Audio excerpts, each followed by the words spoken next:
интереси. Обществото ни има нужда точно от такива носители на уникалната българска духовност.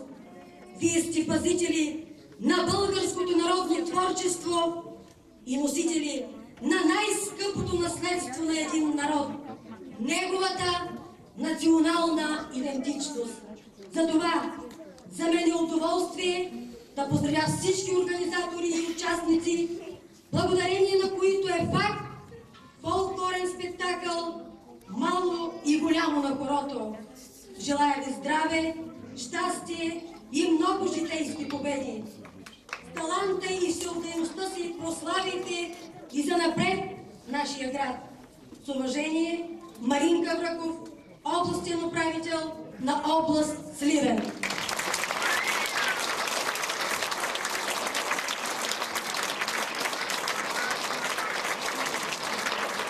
Цветя от господин Йордан Левчков, кмет на община Сливен. Цветя и поздравителен адрес от Десислава Танева, народен представител от политическа партия ГЕРБ, град Сливен. Цветя от младежки танцов ансамбъл "Браво", специално за ръководителите Станка Иванова и Иван Копев.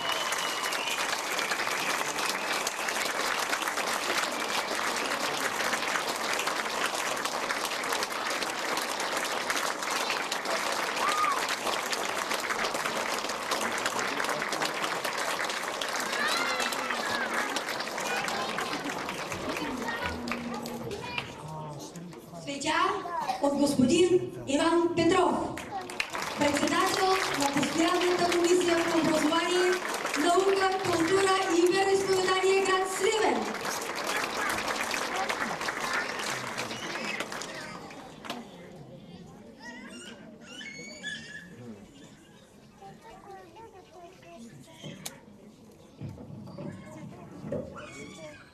Аз за пръв път ще си позволя да кажа две-три изречения и първо ще ви приканя, ама много бурно да аплодирате тези очарователни деца, младежи.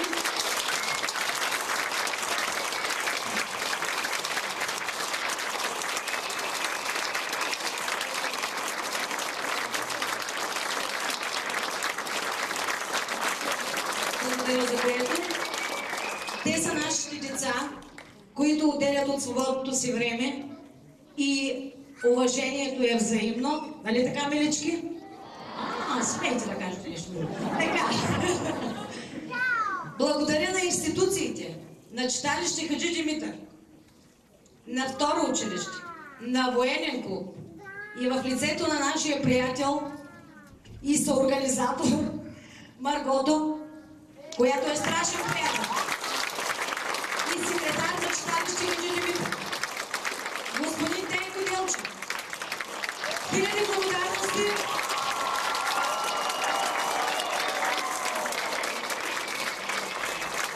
Хиляди благодарности за доброто отношение към всички деца от Българче и към младежите от Браво.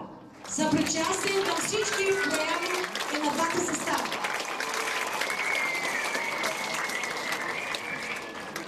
Да благодаря и на военен клуб Сливен в името на господин Чолаков, който знам, че го няма в момента, но на него лично ще го поздравим. Нали така, господин Добрев?